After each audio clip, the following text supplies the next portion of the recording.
Bonjour à tous les téléspectateurs de la chaîne Géopolitique. Décidément, la question iranienne a tous les jours de nouveaux épilogues. Et donc aujourd'hui, on va continuer à parler de la question iranienne avant d'aborder les autres grandes thématiques qui attendent la prochaine administration. Mais en raison du discours aujourd'hui tenu par Mike Pompeo, le ministre des Affaires étrangères états-unien, j'ai préfé- j'ai voulu faire donc une vidéo. Je voudrais faire donc une vidéo plutôt, parlons présent, une vidéo qui s'intéresse donc aux conséquences de ce discours et de l'analyser dans le contexte justement de la menace iranienne et dans le contexte donc, de la fin de l'administration Trump et du début de l'administration Biden. Donc qu'est-ce que a dit aujourd'hui précisément Mike Pompeo?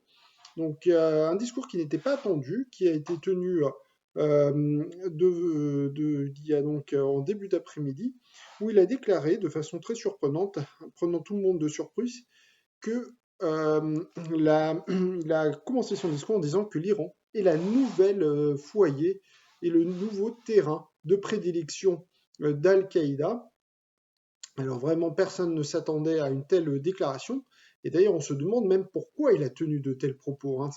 Beaucoup d'experts sont d'ailleurs très sceptiques qu'il y a une affinité entre Al-Qaïda et les dirigeants iraniens.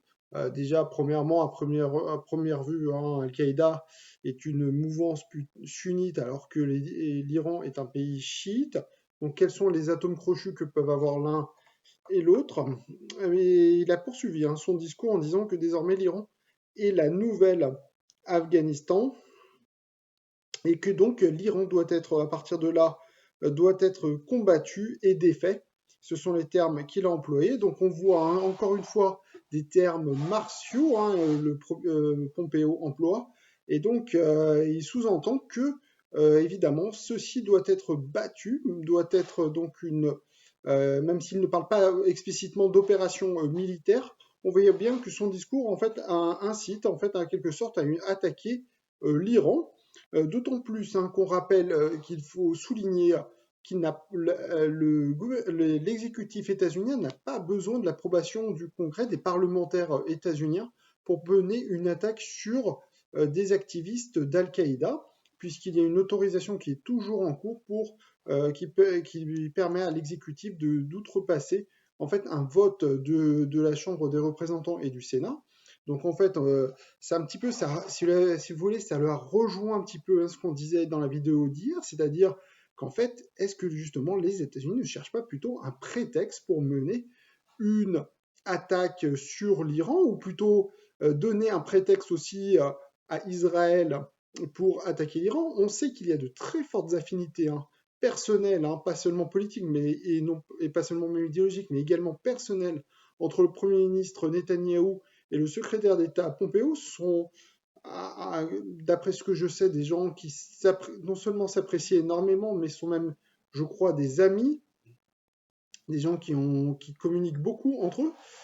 Et donc, ça m'étonnerait, il ne serait pas surprenant en quelque sorte qu'ils, en quelque sorte, peut-être sont en train de préparer, en fait, si vous voulez, un scénario dans lequel, en quelque sorte, Mike Pompeo donne les armes, en fait, si vous voulez, à Israël pour attaquer l'Iran. Alors tout ceci, évidemment, ceci relève de la spéculation. On n'a pas non plus d'éléments concrets qui pourraient corroborer que, en fait, il s'agit clairement d'une incitation d'attaquer l'Iran. Il n'y a rien qui permet de le dire de ça. Tout ceci relève à ce stade de la spéculation.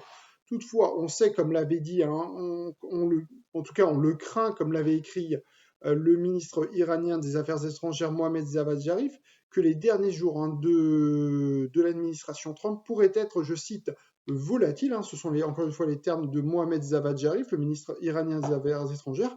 Et encore une fois, ce discours, en quelque sorte, si vous voulez, ou en quelque sorte rappelle qu'on est dans un contexte extrêmement volatile, voire même fébrile, où à tout moment on peut s'attendre en quelque sorte à une attaque américaine ou une attaque israélienne sur la République d'Iran. Alors comment, du côté iranien, a-t-on réagi à ce discours de Mike Pompeo, qui désormais qui lie Al-Qaïda à l'Iran en disant que l'Iran est donc le nouveau foyer d'Al-Qaïda.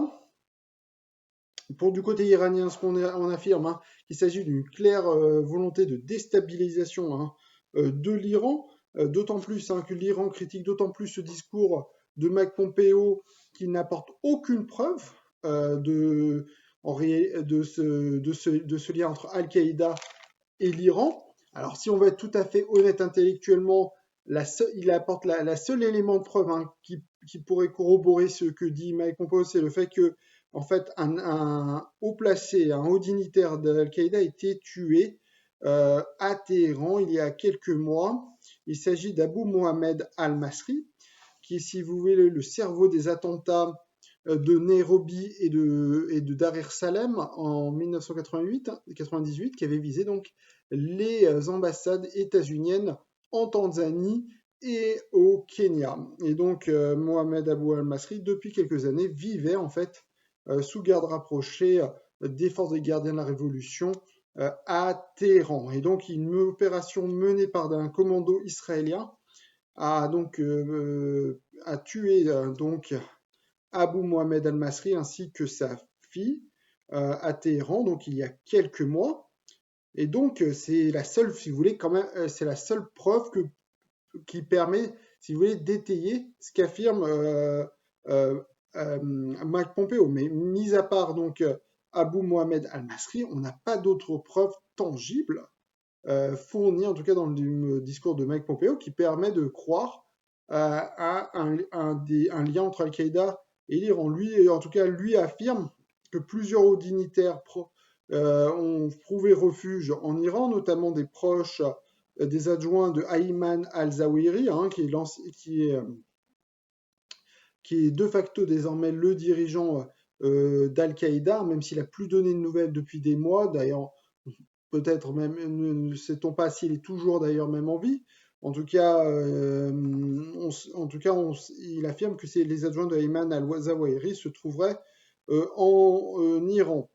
Donc voilà, en fait, c'est un discours quand même, on voit qui vient, qui de façon très surprenante, même si on avait entendu parler qu'il y avait des liens entre Al-Qaïda et l'Iran, en tout cas, Mike Pompeo l'avait laissé supposer, très surprenant qu'il fasse un tel discours à quelques jours de la fin du mandat. Pourquoi avait-il besoin de le faire maintenant? Alors beaucoup d'observateurs répètent toujours la même chose, c'est-à-dire que l'administration sortante tente de mettre des bâtons dans les roues de l'administration entrante. En effet, tout ceci, ce nouveau discours, évidemment, ne va rien rajouter dans la confiance entre les autorités iraniennes et les États-Unis. Au contraire, on voit que la tension est à son comble entre les deux pays. On sent qu'on est tout proche d'une confrontation. Et donc, c'est dans ce contexte, dans quelques jours, que l'administration de Biden pourrait prendre les rênes, et donc qui est supposé, si vous voulez, redonner confiance entre les deux parties. Et donc, ceci va encore un petit peu plus, si vous voulez, renforcer, cela va encore plus durcir le rôle ou mettre à mal la volonté du président Biden de trouver une réconciliation avec l'Iran. Clairement, il s'agit pour le président Biden d'une opération de sabotage de sa politique de rapprochement avec l'Iran. Et d'ailleurs, pour bien montrer aussi qu'il y avait quand même un petit aspect politique dans le discours de Mike Pompeo, il a rappelé que c'est depuis notamment 2015 que les liens entre Al-Qaïda et l'Iran se sont développés, quelques suite à l'accord sur le nucléaire, les liens entre Al-Qaïda et l'Iran se sont renforcés. Donc on voit qu'il y a aussi aussi des petites piques politiques dans le discours de Mike Pompeo. Donc comment les choses pourraient désormais évoluer en l'état actuel des choses? Très clairement, s'agit-il d'un prétexte pour attaquer l'Iran?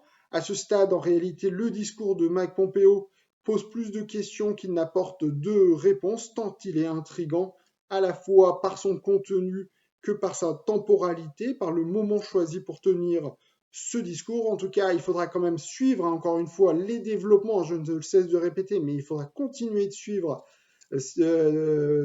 la situation dans la région, dans le Golfe Persique, sur le territoire iranien, car évidemment, on craint évidemment que la moindre chose, si vous voulez, le moindre faux pas iranien pourrait peut-être être une occasion d'une attaque israélienne ou états-unienne, voire même une attaque coordonnée par les deux pays contre l'Iran.